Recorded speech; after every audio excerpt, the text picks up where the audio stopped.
Good evening and welcome to the Business Day. I'm Andrea Chisholm. Let's start off with the private sector organization of Jamaica. The headquarters of the private sector organization of Jamaica, PSOJ, will be replaced with a new mixed-use commercial facility. The PSOJ has signed a joint venture agreement with the VM Group for the development at its 39 Hope Road, St. Andrew location. It will create a 32,000 square foot facility which will house the PSOJ's headquarters and rentable commercial space. The facility will have 4 upper levels along with basement and ground floor parking. While not sharing the cost, the PSOJ says the multi-million-dollar development is being pushed with VM as an equity partner.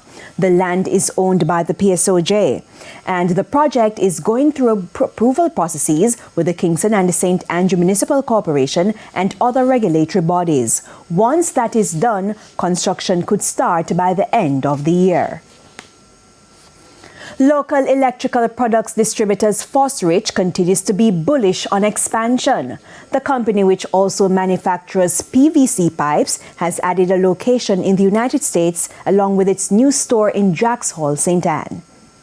Fosrich Company is now keen on the U.S. market as a source of revenue. Through its associate company Fosrich USA Incorporated, the company is looking to benefit from a market for its products valued at roughly $10 billion. The new location in the city of Ashland, Tennessee, opened earlier this month and will help Fosrich cover the states of Tennessee, Texas, and New York.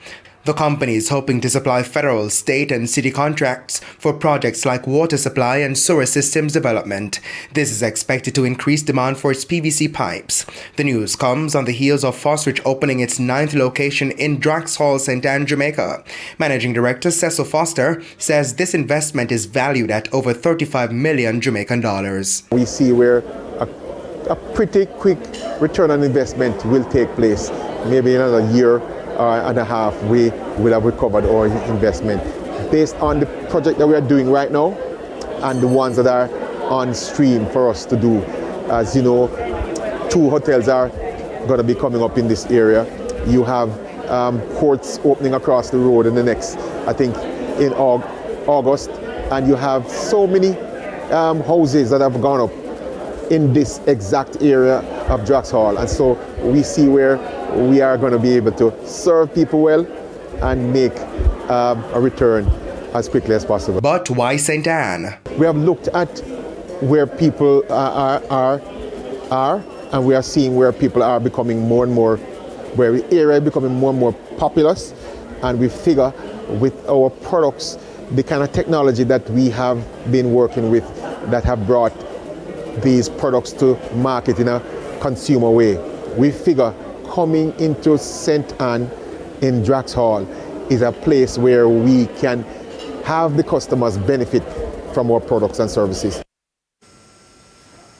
Foreign exchange trading resumed today with banks and cambios selling the American dollar for an average $156.83. The Canadian dollar is being sold for $115.04. $199.64 is the average value of the pound, while the euro is going for $169.70. And to the stock market now, the JSE index advanced by 4,806 points today, while the junior market rose by 27 points. Among the 49 winners, Jamaica Producers Group, Sterling Investments, Jamaican Teas, Mayberry Group, and JMMB Group. The 40 losers include Iron Rock Insurance Company, Caribbean Cream, MPC Caribbean Clean Energy, ANG Packaging and Paper Company, and G West Corporation. 17 stocks traded firm. And that's it for the Business Day. I'm Andrea Chisholm. Good evening.